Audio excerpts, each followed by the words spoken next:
आप लोग सब खैरियत से होंगे, अल्लाह ताला की रहमतें और नेमतें समेट रहे होंगे। अल्लाह ताला आपके जान और माल की हिफाजत फरमाए और आपको तमाम हयात खुश रखे, आमीन। पिछले ब्लॉग में बहुत अच्छा रॉयल किस्म का मैंने आप लोगों को मटन वाइट कढ़ाई बनाना सिखाई थी and it was really excellent. बहुत अच्छा रिज़ल्ट आया अल्हम्दुलिल्लाह। Thank you very much for all the feedback. और नीली from UK and Zubair from Korea and Raza from Canada and many more, Ibrahim from Spain and UK की secrets वाली हैं एक UK में होती हैं वो, उनका नाम मुझे नहीं पता। बहरहाल उनकी फ़ीडबैक का और बाकी तमाम लोगों की फ़ीडबैक का थैंक यू वेरी मच, बहुत शुक्रिया। दुबई से राशिद का, नासिर का और सऊदीया से आज़म का अल्हम्दुलिल्लाह। एंड ये सब आप लोगों की दुआएं हैं कि मैं कंसिस्टेंसी के साथ अपने मामलात को सीधा आगे लेकर चल रहा हूँ और आप लोगों को छोटी छोटी इजी रेसिपीज़ बता रहा हूँ और उम्मीद करता हूँ कि आप लोग उन्हें अप्लाई भी कर रहे होंगे और आपका किचन खूब बारौनक होगा। चलते हैं रेसिपी की तरफ। आज की रेसिपी है जनाब वाला शोरबे वाले पाए, ठीक है ना, छोटे पाए, मटन के पाए। उम्मीद है ढेर लगा हुआ होगा आपके घरों में माशाल्लाह से ईद का, तो सब बहनें और भाई जो हैं वो परेशान होंगे कि पाए किस तरह से बनाए जाएं। अभी भी बांग्लादेश से एक भाई का मैसेज आया कि पाए किस तरह से बनाएं, तो आज मैंने उनकी ख्वाहिश पर पाए की रेसिपी बताना मुनासिब समझा। तो आज पाए हैं, चलिए पहुंचते हैं इंशाल्लाह अपने किचन की तरफ रुख करते हैं। इंग्रेडिएंट्स देखते रहिएगा, मेथड देखते रहिएगा, इंशाल्लाह ताला it will help you a lot. सबसे पहले आपने 1 किलो पाए ले लेने। 1 किलो से मुराद ये होता है कि यानी तकरीबन 2 बकरियों के पाए, यानी 8 पाए आप लोगों ने ले लेने हैं, ठीक है ना। 8 पाए लेंगे तो ये तकरीबन 1 किलो से ऊपर ही जाएंगे, लेकिन उन्हें अच्छी तरह से साफ़ करके धो के जला कर उनके बाल वगैरह जो है ना वो आपने उनको बीच में से कट लगा लेना है, ठीक है। बीच में से कट लगाने से ये होगा कि अंदर की यखनी जो है ना वो एक स्ट्रॉन्ग अरोमा पैदा करेगी और यखनी आपकी स्ट्रॉन्ग हो जाएगी। ये आपने ले लिए। आपने धो धा के उन्हें प्रेशर कुकर में अगर पकाना है तो 30 मिनट लगेंगे और अगर आपने वैसे ही पकाना है तो तकरीबन कम से कम भी आपके 2.5 से 3 घंटे लगेंगे, ठीक है ना। तो प्रेशर कुकर ज़्यादा प्रेफर किया जाता है, ज़ाहिर है, लेकिन प्रेशर कुकर की सेफ़्टी का ख़ास ख्याल रखा करें, ठीक है। प्रेशर कुकर की सेफ़्टी जो है वो इस तरह से होती है कि आपने उसकी ऑयलिंग का ख़ास ख्याल रखना है, ठीक है, क्योंकि वो फिर ब्लास्टिंग की तरफ जाता है। एक छोटा सा दस्ती बम होता है समझ लें कि जो कि आग पे पड़ा हुआ होता है। इसका बहुत ख्याल रखा करें ख़वातीन ख़ास तौर पे जब भी प्रेशर कुकर इस्तेमाल किया करें। तो उसके अंदर एक मीडियम साइज़ का प्याज आपने डायरेक्ट डाल देना है जनाब वाली। उसके बाद आपने एक अदरक का जो 2 इंच का टुकड़ा है वो उसके अंदर डाल देना है, ठीक हो गया।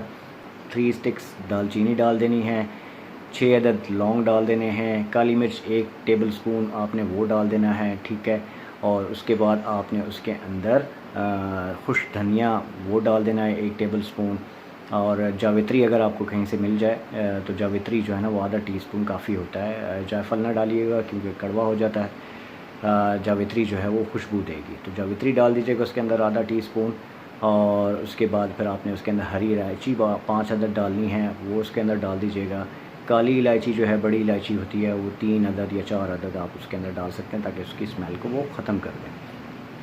काली इलायची जो है वो मोस्टली स्मेल, कोई भी उसकी हीक होती है जो बू आती है उसके अंदर से, वो उसको ख़त्म कर देते हैं, ठीक हो गया। तो ये चीज़ें आपने डाल दी।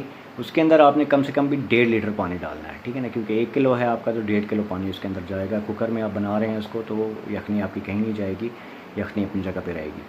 तो वो आपने बंद कर दिया, सीटी ऊपर लगा दी जनाब। सीटी तक आपने उसको हाई फ्लेम पे रखना है। जैसे ही ये सीटी बजने लग जाए तो आपने उसको मीडियम लो की तरफ ले आना है, यानी मीडियम से थोड़ा सा नीचे, ठीक हो गया। तो मीडियम लो आप उसको कर दीजिएगा। 30 मिनट के बाद अब फिर आप उसे खोलिएगा। जैसे मैंने आपको तरीका बताया था कि फॉल सेट के नीचे रख दें, पानी की धार के नीचे रख दें तो वो गैस उसकी फ़ौरन निकल जाती है। वेट ऊपर पड़ा रहने दें, वेट को ना हटाएं, डायरेक्ट रखें। उसके बाद फिर वेट उठाएं तो वो थोड़ी सी जो गैस होगी उसके अंदर वो निकल जाएगी और मेरे ख्याल में कोई 10 सेकंड 20 सेकंड के अंदर आपकी गैस ख़त्म हो जाएगी और आप सेफ्टी के साथ आप उसे खोल सकते हैं।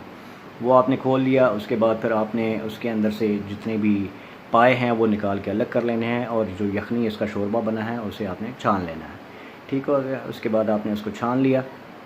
छानने के बाद फिर आपने उसको कन्वर्ट कर दिया देचके के अंदर यखनी को, ठीक है। वापस देचके के अंदर कन्वर्ट किया। उसके अंदर जो पाए थे वो भी डाल दिए। अब यखनी और पाए जो हैं वो पड़े हुए तैयार हैं। अब आपने दूसरी कढ़ाई के अंदर उसका तड़का तैयार करना है।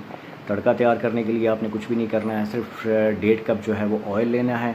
1.5 कप ऑयल के अंदर आपने एक कटा हुआ प्याज डालना है, दरमियाना सा बिल्कुल चॉप हुआ हुआ छोटा बारीक, वो आपने डाल देना है उसके अंदर, ठीक है ना। अदरक लहसुन का पेस्ट तकरीबन 1.5 टेबल स्पून आपने उसके अंदर डाल देना है, ठीक हो गया। उसके बाद फिर आपने ज़ीरा डाल देना है आधा टेबल स्पून, और उसके बाद लाल मिर्च जो है उसके अंदर डाल देनी है आधा टेबल स्पून, और उसके बाद कश्मीरी जो मिर्च होती है, शिमला मिर्च होती है, उसका पाउडर अगर मिल जाए तो ठीक है, नहीं तो आप हल्दी भी यूज़ कर सकते हैं। ये भी आपने आधा टेबल स्पून उसके अंदर डालना है। काली मिर्च आपने उसके अंदर आधा टेबल स्पून डालना है। गरम मसाला आधा टेबल स्पून डालना है, ठीक है। ये चीज़ें आपने डाल के, नमक आपने पहले ही डाल दीजिएगा, अपने हिसाब से ऊपर नीचे कर लिया करें नमक को। नमक एंड पे भी चला जाए तो कोई ऐसा मसला नहीं है। ये सारे मसाले ऐड करने के बाद आपने फेंटा हुआ दही जो है ना, वो आपने ये सारा हाई फ्लेम पे आपने बनाया था, अब आपने उसकी फ्लेम जो है ना, वो मसालों का जो तड़का आप बना रहे हैं उसको आपने लो पे कर देना है। उसके बाद फेंटा हुआ दही उसके अंदर 1 कप डाल देना है, ऐड कर देना है, और उसे तकरीबन 1 मिनट तक आपने पकाना है। तो आपने ये चीज़ें डाल दी हैं, उसे आपने अच्छी तरह से भूनना है, ज़्यादा डार्क की तरफ ना जाने दीजिएगा, ठीक है ना। इसके बाद आपने उसके अंदर ब्राउन प्याज जो है ना, वो तली हुई जो प्याज होती है, ज़रा थोड़ा सा उसका ग्रेवी का रंग आता है जिससे, तो वो आपने तकरीबन 3 टेबल स्पून वो डाल के उसे अच्छी तरह से भून लेना है, ठीक है ना। भूनने के बाद आपने जब देख लिया कि वो भुन गया, वो अरोमा देने लग गया है, तो आपने वो पाए के ऊपर जो है वो डाल देना है, ठीक है ना। पाए के ऊपर डालने के बाद आपने उसको दम वाला फ्लेम ऑन कर देना है, हल्का सा, बिल्कुल हल्का सा दम देना, बिल्कुल बारीक सा फ्लेम उसका ऑन कर लेना है, और उसको तकरीबन कवर करके ऊपर से उस तड़के के बाद कवर करके उसको तकरीबन कोई 15 मिनट तक मज़ीद पकाना है, ठीक है ना, दम वाले फ्लेम पर। तो आप देख लीजिएगा जब वो चिपचिपा हो जाए उसका शोरबा, तो इट मीन्स आपका पाए तैयार हैं। जब वो चिपचिपा ना हो और वो थिकनेस उसकी फ़ील ना हो रही है, आपकी उंगलियां चिपक ना रही हों आपस में, तो इट मीन्स कि वो अभी तैयार नहीं हुआ है। लिहाजा आपने उसको उस हद तक पकाना है जब तक वो आपको चिप करना शुरू ना कर दे। तो बाज़ार में भी पाए के मसाले मिल जाते हैं। अगर आपको ज़्यादा परेशानी हो ये पाए का बनाने में, इंग्रेडिएंट्स डालने में कि जी क्या क्या डलना है और कैसे डलना है, तो बाज़ार से भी मुख्तलिफ़ कंपनियों के, अच्छी कंपनी के, अच्छे ब्रांड्स के पाए के मसाले मिल जाते हैं, आप वो भी ऐड कर सकती हैं बीच में। और उम्मीद करता हूँ आपको पाए की ये रेसिपी पसंद आई होगी, ठीक है ना। मुझे तो आप लोगों ने याद करना नहीं है लेकिन पाए मैं खा लूँगा कहीं ना कहीं से इंशाल्लाह ताला। तो अपना बहुत ज़्यादा ख्याल रखिएगा, ठीक है ना, और जमील अहमद को दुआओं में याद रखिएगा। Thank you very much for all your support. Like, share and subscribe कर दिया करें, ये आपकी तरफ से छोटा सा गिफ्ट होता है। मुझे खुशी होती है कि मेरे लोग मुझे सब्सक्राइब कर रहे हैं। Thank you very much. और अपना बहुत ज़्यादा ख्याल रखिएगा, अपनी सेहत का भी ख्याल रखिएगा। साथ में कोई ना कोई ऐसी हाजमुंदा ड्रिंक लाजमी पिया करें, जब इतने हैवी खाने खाया करें आप लोग, पाए हो गए, गोश्त हो गए, इस तरह की चीज़ें हो गई, तो वो लाजमी पिया करें साथ में, जिससे आपकी न्यूट्रिशन जो है ना, वो मैदा जो है वो अपने फ़ाल जो है वो अच्छी तरह से अंजाम देता रहे, ठीक हो गया। तो अगले ब्लॉग में दोबारा हाज़िर होता हूँ। जमील अहमद को इजाज़त दीजिए। अस्सलाम वालेकुम वरहमतुल्लाहि वबरकातुहू।